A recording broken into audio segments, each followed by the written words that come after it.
Atau begitu kita mencoba melepasnya, kekuatannya pas, kemudian pas membidiknya benar, tapi kemudian efek angin membuat kita, anak panah kita nggak mencapai sasaran.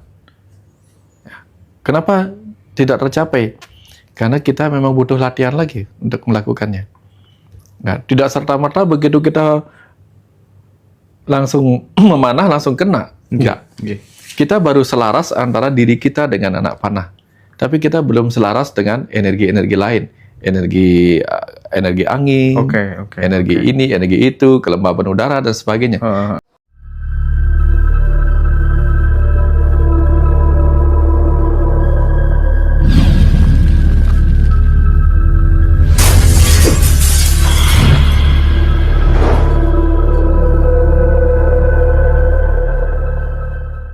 Kita balik lagi bersama dengan guru kita yang senantiasa mengilhami banyak khasanah pengetahuan kepada kita, ya.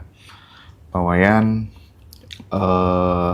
pada kesempatan kali ini kita akan coba minta tolong sama Pak Wayan untuk memberikan pandangannya terkait dengan roh si Pak Wayan.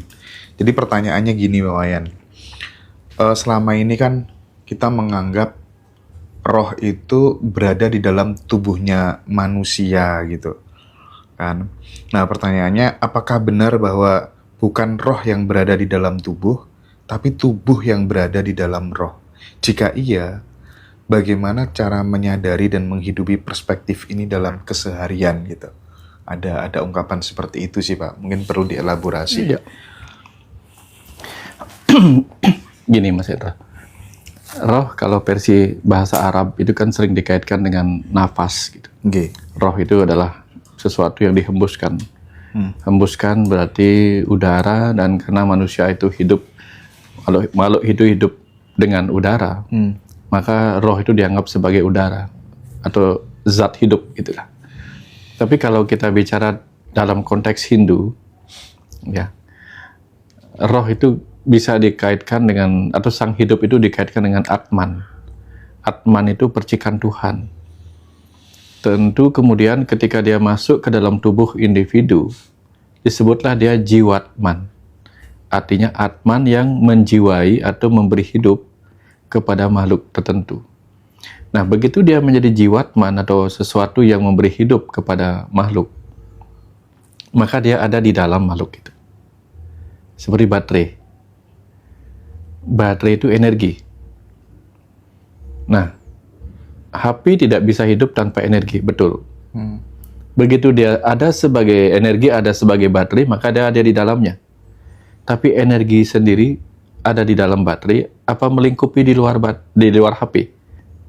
Dua-duanya.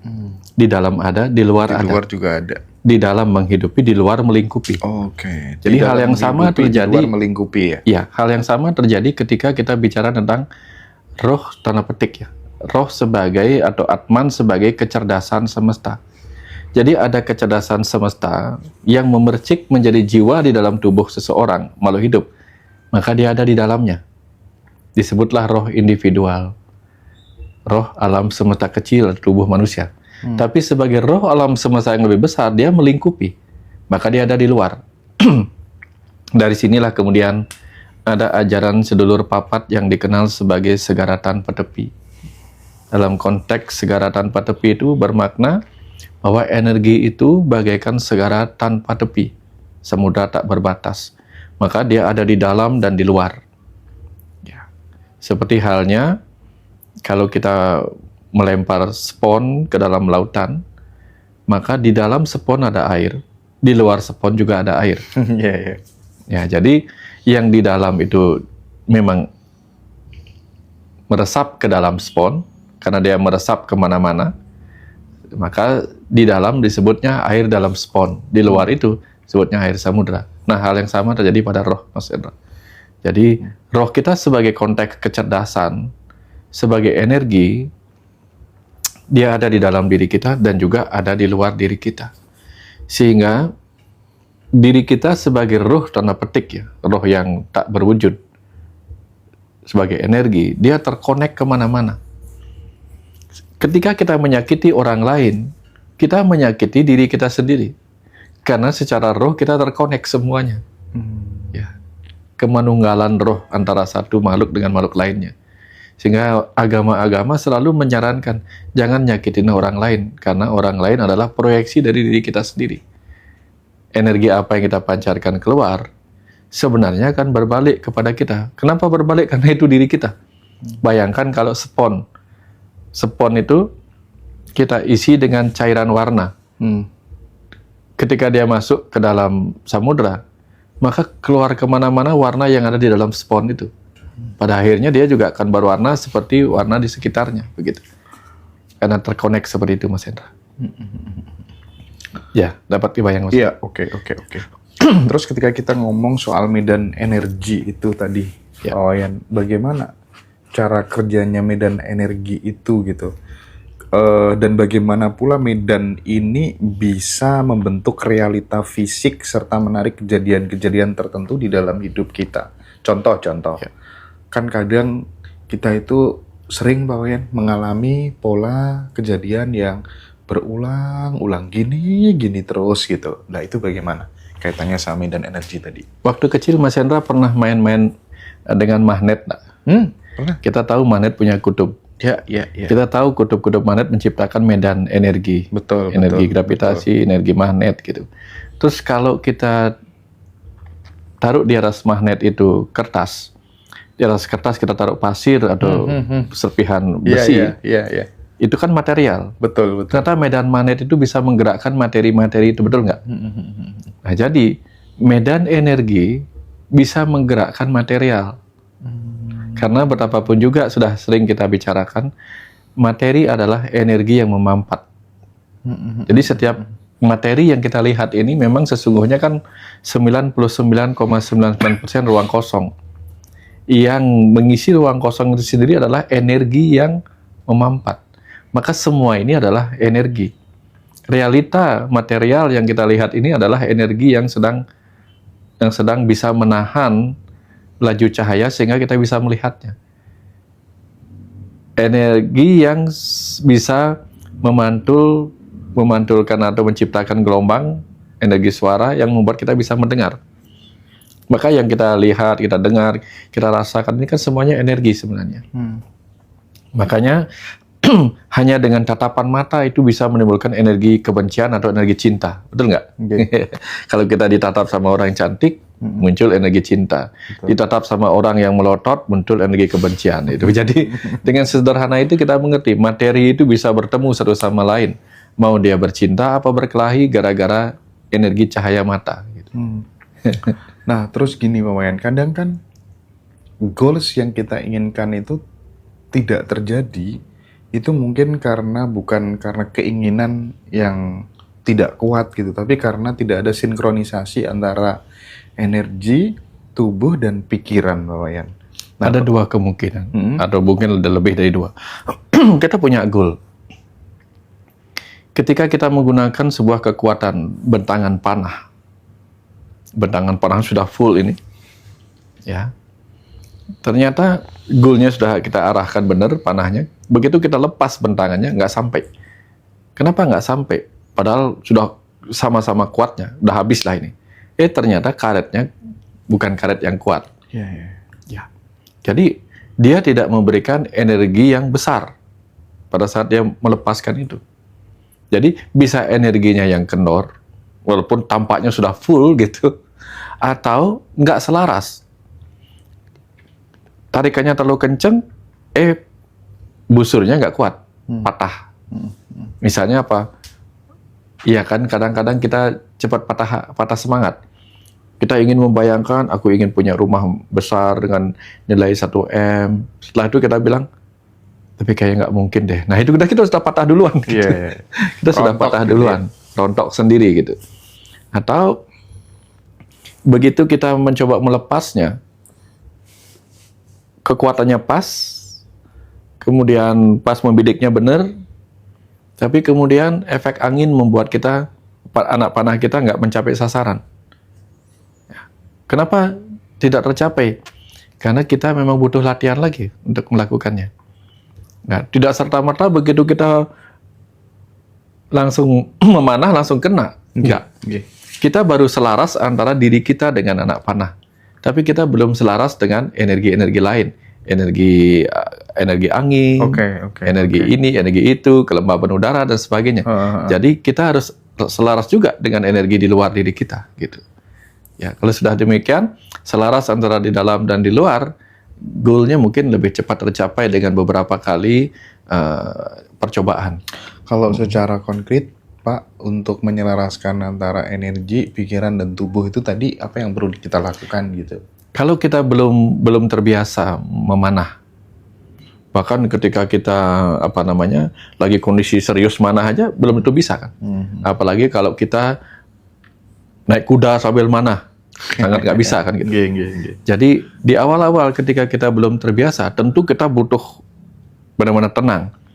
Bayangkan kalau kita gemetar nih, gemetar karena apa? Karena kita bertanding ini. Gemetar itu membuat ini goyah juga. Jadi kunci pertama ketenangan. Kalau sudah tenang, lebih gampang.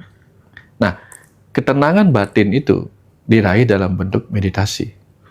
Karena ketenangan itu ada di gelombang alfa theta. Tapi kalau kita lagi memanah dan tidur memanah, nggak bisa juga. Artinya ketika kita ingin melakukan visualisasi, menargetkan afirmasi kita ke sasaran yang ingin kita raih, tapi kita tertidur juga nggak pas. Maka yang kita butuhkan bukan tidur, bukan juga aktif, tapi tenang. Yaitu kondisi meditatif, alfa theta tadi. Nah, itu kuncinya di situ. Nah, kalau kita sudah terbiasa tenang dalam kondisi apapun, seperti pemanah naik kuda itu, dia nggak terdistract oleh situasi apapun. Mau naik kuda, mau naik apa, pokoknya udah canggih aja. Maka kita nggak usah meditasi, nggak usah harus nggak usah harus tidur, menjelang tidur baru gitu, nggak perlu gerakan apa-apa untuk pindahkan awan misalnya, hanya tutup dengan mengamati saja, dengan diam begini di tengah keramaian itu, hanya imajinasinya membuat awan itu pergi, bisa. Nggak usah pakai mantra, nggak usah pakai gini, nggak usah. Cukup diam ya. Ini kan artinya seperti pemanah yang sudah terbiasa. Mau kayak jungkir balik begitu dia pakai kaki, udah canggih lah itu. Tapi kan nggak bisa serta-merta langsung bisa memanah sambil naik kuda, kan nggak bisa. Ya. Dan itu kejadian-kejadian seperti itu memang sering, ada beberapa teman-teman sering mengalami seperti itu. Gitu. Mungkin sudah canggih. Sudah canggih gitu ya. Sudah canggih, Mas Hendra. Leluhur-leluhur kita dulu gitu kan. Ya, itu yang disebut sidi ngucap. Apa yang dipikirkan, diucapkan sudah menjadi kenyataan. Sidi ngucap. Sidi ngucap. Ucapannya sudah sidi, sudah mudah menjadi kenyataan. Sabda di Jawa mungkin si pahit lidah dia. Sabda dati itu geni. Si pahit lidah gitu. Terus ada indikatornya nggak Pak Wayan kalau sudah sinkron secara energi gitu? Terus bagaimana tanda-tanda seseorang itu sudah berada di tempat dan waktu yang tepat dalam alur semesta gitu, sehingga kan apa-apa itu menjadi serba mudah aja, tertata aja gitu. Apapun yang dipikirkan biasanya gampang terjadi, Mas Hendra. Karena keyakinannya tidak terdistrak oleh apapun. Keyakinannya penuh. Ya sama lah dengan kayak tadi cerita memanah tadi kan. Memanah itu kan seperti kita mencapai goal. Kalau orang sudah memanah, mau dia memanah kayak apa, ya lihatlah kalau Mas Hendra nggak usah memanah yang lain lah. Main biliar. Kalau sudah jago, mau mukulnya kayak apa, kayak gini, lain-lain juga sudah canggih kan. Sudah pasti dia mukulnya nggak langsung ke lubangnya lah. Dia pakai pantulan sana sini, tapi hitungannya sudah pas. Dan keyakinan itu hanya bisa diperoleh melalui latihan. Kalau orang sudah berlatih berkali-kali, mencoba berhasil, ya nggak ada lagi keraguan yang mendistrak gitu. Tapi kalau ngomong soal keyakinan ya Pak ya. Ya. Pak Wayan sering kan ngasih nasihat ke saya dan teman-teman semuanya. Justru orang yang sudah yakin itu dia dengan sendirinya dia akan melepas. Artinya sudah tidak melekat lagi dengan apa yang dia ingin tadi. Ibaratnya oke, aku nabur benih karena udah dia yakin, nggak perlu sampai menggali-menggalinya lagi gitu kan ya. Karena yakin. Jadi yakin itu sendiri konsekuensi setelah kita yakin ya kita melepas, udah saking percaya penuhnya. Iya, karena gini Mas Hendra, kita kan punya kekuatan pikiran kita kan 12%. Tapi kekuatan bawah sadar kita kan 88%. Kekuatan bawah sadar itu juga melingkupi alam semesta ini. Keyakinan itu ada pada 12% itu. Tapi 12% yakin kepada siapa? Nah, kepadanya ini yang 88% itu. Yang memiliki keyakinan si 12%, pikiran sadar. Yang diyakininya itu adalah si 88% ini. Jadi ketika dia sudah mencapai itu, 12% sudah beres, terserah urusan 88% itu. Si kekuatan kecerdasan semesta yang ada di mana-mana itu. Tapi kita kan mengendalikan 12% ini aja susah. Banyak keraguannya gitu. Keraguannya kenapa? Karena kita tidak percaya diri. Kemudian, kayaknya nggak mungkin deh doa aku tercapai karena aku pernah berbuat ini, berbuat itu, pernah merasa bersalah gitu. Jadi kalau kita tidak ada rasa bersalah, kita kan nggak takut lagi untuk meyakini sesuatu. Ya ini pasti semesta akan mengikuti apa yang kuinginkan. Kecuali kalau kita sering berbuat salah, mungkin nggak ya? Nah, kan pertanyaan itu membuat kita ragu. Karena kita ragu jadinya kena nggak ya? Jadinya kita nggak berani bentangin kencang-kencang gitu. Takutnya lewat atau kendor nanti gitu. Tapi, kayak gitu Mas Hendra. Sehingga yang kita butuhkan adalah melatih diri kita untuk mencapai keyakinan itu. Iya, lagi-lagi bagaimanapun juga tetap harus diulang, dilatih. Even itu adalah keyakinan gitu ya. Meskipun memang tidak semua orang loh, terus dia memiliki kepercayaan diri, yakin aku bisa gitu. Apa sih yang membuat ada yang orang tuh Kak pede banget, yakin banget gitu. Bahkan mohon maaf Wayan, ternyata saya mengamati beberapa orang itu yang perilakunya buruk, mohon maaf, jahat gitu ibaratnya, tega gitu ya. Tapi ketika dia jatuh itu bangunnya tuh cepet banget karena saya melihat dia orangnya percaya banget dengan dirinya sendiri gitu. Ada merasa dirinya tuh berharga gitu loh, Pak Wayan gitu. Itu tuh gimana Pak Wayan? Ya mungkin orang-orang yang kita sebut jahat itu, berperilaku buruk itu, memilih untuk menghadapi masalah kehidupan masa kecilnya atau trauma-trauma diperlakukan buruk itu dengan fight. Ketika dia memilih fight, maka dia akan mencoba membuktikan dirinya sebaliknya.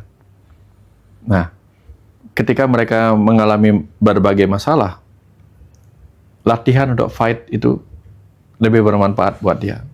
Makanya jangan heran orang-orang yang kita sebut bermental preman itu malah menjadi orang yang kadang lebih sukses. Loh, iya loh Pak. Kok bisa gitu ya? Saya kadang mikir, loh kok bisa ya? Berarti kuncinya itu. Dia fight. Ya. Tapi kalau seorang anak kecil ditumbuh kembangkan oleh keluarganya, oleh lingkungannya untuk menjadi penakut, ya kalau namanya penakut kan flight terus. Jangan begini, jangan begitu, bahaya ini, bahaya itu. Sehingga akhirnya dia menjadi takut untuk mencoba. Ketika orang takut untuk mencoba, yang dia takutkan bukan mencobanya lagi, dia takut gagal. Lama-lama ketika takut gagal, bagaimana dia punya keyakinan? Bahkan ketika jatuh pun dia takut untuk bangkit. Gitu. Jangan-jangan aku udah berusaha keras saja jatuh, apalagi aku coba bangkit lagi. Nah, dia bukan tipe fighter, tapi flighter. Dia orang tipe yang suka menjauh pada masalah gitu. Ya, jadi kalau orang-orang yang mentalnya preman itu kadang kita perlu belajar dari mereka. Apa yang kita perlu pelajarin? Keberaniannya untuk bertarung menghadapi ngambil resiko lah ya. Resikonya. Iya, hidup itu kan itu. Nggak berani ngambil resiko ya sudah. Ya, makanya orang-orang yang di ajaran Hindu nih Mas Hendra. Warna. Sudra, Wesya, Kesatria, baru Brahmana. Nah, kemampuan daya ajaib metafisik itu kan ada di kaum Brahmana. Tetapi dia melewati kaum Ksatria. Jadi pemberani, fighter gitu. Fighter dulu baru berani dunia-dunia begini. Jadi jangan kira orang-orang spiritual itu nggak pernah melewati masa-masa mereka suka berkelahi atau suka ilmu-ilmu kawisesan, kedikjayan tuh. Rata-rata mereka pasti suka ilmu gitu-gitu dulunya gitu. Tapi yang jadi masalah itu dirinya tuh masih sudra tapi jadi pejabat itu loh. Iya, kalau mereka pernah mengambil profesi sudra sebagai pekerja, kalau mereka terus belajar, Nah, bisa jadi mereka akan menjadi ksatria, bahkan menjadi brahmana. Jadi sudra dan wesya itu kan hanya profesi, bukan kedudukan gitu. Ya, banyak orang-orang yang belajar dari pengalamannya sebagai pekerja, kemudian sukses menjadi pemimpin atau ksatria, dan dia tahu apa yang harus dilakukan sebagai orang pemimpin gitu. Ya. Saya tuh tambah wayem ya ke Bali tuh ketemu sama Pak Wayan. Oke ya, teman-teman, penting kita untuk bertatap langsung, bertemu langsung, karena saya pikir vibrasinya itu dapet gitu, dan saya banyak transformasi perubahan dalam hidup saya itu gara-gara ketemu langsung sama guru-guru yang memang secara vibrasi lebih bagus, dan itu menginspirasi dan menggerakkan banget supaya kemudian kita berubah, karena yang membentuk kita itu memang lingkungan sih, itu nggak bisa dipungkirin. So teman-teman, saya sekali lagi mengundang sahabat semuanya yang ada keluangan waktu untuk hadir di tanggal 23 Agustus yang mau mengikuti acara Pak Wayan dan Teh Feby di Hotel Ambarukmo tanggal 23 Agustus ya. Jamnya nanti kita start sekitar jam 2 siang. Mungkin selesainya sampai jam 10 malam. Jadi acaranya agak padat. Nanti Pak Wayan juga ngisi acara di sana. Silahkan nanti teman-teman hadir, seatnya terbatas ya. Terus yang di tanggal 16 Pak Wayan juga ada acara sama Kang Abu kalau nggak salah di rumah swasta di Kute, teman-teman. Yang di Bali silakan untuk datang. Kalau untuk yang di Yogyakarta nanti langsung hubungi admin aja ya. Hubungi admin Ngaji Rosok. Nah, ada pertanyaan dari teman-teman Pak Wayan. Ya. Pak, apakah trauma masa lalu dan keterikatan emosi, misalnya kayak rasa takut, kehilangan orang yang dicintai, itu bisa mengganggu medan energi kita gitu? Terus bagaimana cara melepaskannya tanpa menyakiti diri atau menyakiti orang lain gitu, Pak? Iya. Trauma itu kan memang bertujuan positif, supaya kita tidak mengalami hal yang sama. Tetapi kalau trauma kemudian dipelihara hanya sebagai trauma, tidak dipetik pelajaran apa yang ada di situ, tidak dijadikan bahan untuk merenung agar di masa depan tidak terjadi lagi, maka dia menjadi efek buruk. Ya, menjadi fobia atau malah cemas, padahal itu belum terjadi, di kemudian hari malah terjebak kepada kecemasan, itu berbahaya. Jadi kita menghalangi kita meraih kebahagiaan di masa depan karena masalah trauma tadi.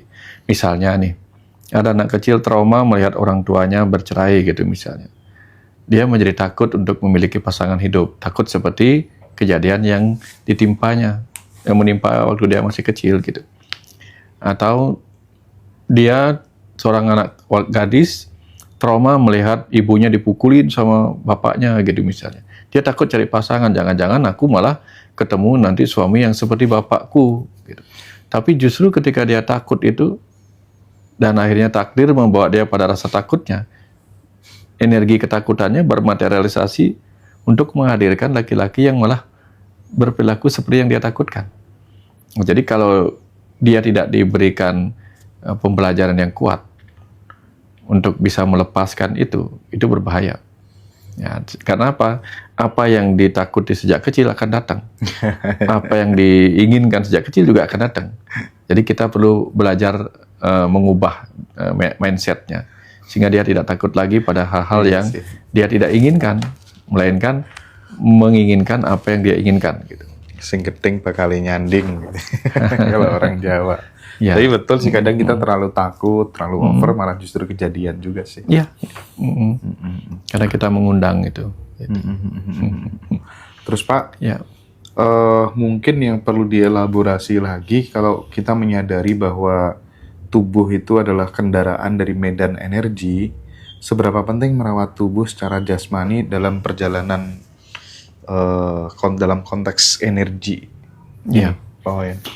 Kita tahu kan kalau tubuh ini kendaraan, kita persis seperti naik mobil atau naik sepeda motor. Kalau kita tidak merawat energinya, minimal energi bahan bakarnya misalnya, tentu kita mogok di jalan. Atau bahan bakarnya kita rawat tetapi kelistrikannya nggak terawat, akinya nggak pernah dicas gitu, berbahaya juga. Atau ada benda-benda lain berupa gas di dalamnya yang tidak kita rawat, berbahaya juga. Jadi dalam hidup ini Mas Hendra ya, ada 5 unsur utama yang disebut Panca Mahabhuta, 5 unsur utama. Pertiwi, benda padat, apah, cair, teja, cahaya atau api, bayu atau udara, dan akasa, ruang kosong. Nah, itu ada pada tubuh kita, semuanya ada. Pada kendaraan juga ada. Tidak mungkin kendaraan tidak dibuat dari benda padat. Itu dulu pertama. Benda padatnya harus bagus. Semuanya harus benar. Bannya benar, ininya benar, semuanya benar. Apa cairannya, apa yang cair di situ? Ada oli yang harus terus diisi. Ada bensin harus terus diisi.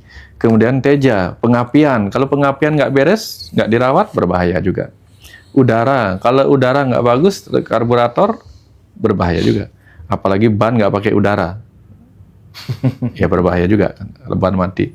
Kemudian ruang kosong. Nah, kalau ruang kosong nggak ada juga nggak bagus. Nah, kan beberapa itu kalau misalnya nih, seher itu kan ada ruang kosongnya. Nanti terdorong, ruang kosong lagi, terdorong lagi. Nah, kalau dia nggak ada ruang kosong, begini, berarti cak, nggak gerak dia. Nah, jadi semua itu harus ada. Nah, itu harus terpelihara, dan karena semua itu juga energi yang memadat menjadi benda padat, memadat menjadi benda cair, memadat menjadi udara, itu harus dirawat. Nah, kalau tubuh kita nggak dirawat semuanya itu berbahaya. Dan yang terpenting lagi, di ajaran sedulur papat, di bagian tengah yang memusat itu si pancer itu disebutnya akasa, ruang kosong. Kalau kita tidak mengisi diri kita dengan ruang kosong, berbahaya. Contoh nih, kalau lambung kita nggak ada ruang kosongnya, nggak ada lapar-laparnya, juga bagus juga. Usus nggak ada ruang kosongnya, penuh terus, bahaya juga. Pikiran juga ketika nggak ada ruang kosongnya, merasa sudah tahu semuanya, berbahaya juga. Kita nggak ingin belajar lagi. Ya, jadi semua harus ada ruang kosongnya. Dan bahkan ketika kita di pikiran penuh sekali dengan pikiran A, B, C, dan sebagainya, nggak pernah dikosongin, dalam meditasi misalnya, ya berbahaya juga. Meledak nanti. Kira-kira gitu Mas Hendra. Ya. Pak, nanti kita akan sediakan kesempatan buat teman-teman yang live untuk berinteraksi langsung dengan Pak Wayan, gitu ya. Teman-teman monggo, ada pertanyaan, nanti kami persilahkan. Tapi satu pertanyaan lagi dari saya. Setelah itu kita akan mereview buku-bukunya Pak Wayan. Di sini tuh banyak teman-teman yang beli itu. Nah, nanti paling tidak teman-teman tuh tahu sinopsisnya ibaratnya gitu. Ini bicara soal apa sih biar teman-teman nggak salah beli gitu Pak. Satu pertanyaan dari saya mungkin gini, mungkin nggak Pak, kita berada di frekuensi yang salah dalam hidup sehingga keputusan-keputusan kita pun selalu salah tempat dan salah waktu. Bagaimana menaikkan frekuensi itu agar kembali ke jalur yang selaras, jalur yang benar sesuai dengan rancangan agung Tuhan gitu. Iya. Ketika kita mengatakan frekuensi Mas Hendra, frekuensi itu kan begini.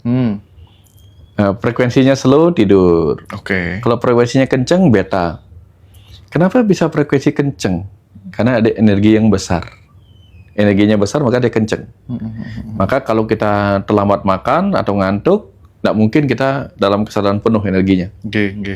Hingga kita butuh energi makanan. Dan kita tahu, Mas Hendra, energi adalah kemampuan dari sang kecerdasan semesta. Karena energi adalah kemampuan dari sang kecerdasan semesta, maka untuk meningkatkan frekuensi dari energi kita, kita harus sering-sering terhubung dengan kecerdasan semesta. Agar si kecerdasan semesta itu menunjukkan kemampuannya. Sederhananya apa? Kita terhubung dengan kecerdasan semesta yang memercik sebagai roh kita, sebagai hati nurani kita, sebagai jiwa kita. Nanti dia akan mengirimkan energi besar kepada pikiran sadar kita. Dan pikiran sadar kita akan terus mendapatkan insight sehingga frekuensinya dari roh bagus. Semangat spiritualnya bagus, semangatnya hidupnya spiritual bukan hanya tentang roh, tapi tentang spirit juga, semangat. Energinya besar Mas Hendra. Maka ketika energinya besar, dia menjadi waspada. Dia bisa melihat dengan wawasan lebih luas, mudah melihat gambaran besar. Karena dia bisa melihat semua sudut dengan benar, sehingga apapun yang akan dia ambil sebagai sebuah keputusan, itu menjadi jelas karena dia sudah melihat wawasan besarnya begitu. Ini pentingnya kita terkonek dengan kecerdasan semesta dalam diri kita. Kalau dengan di luar diri kita, kita bisa melalui cara ya sembahyang.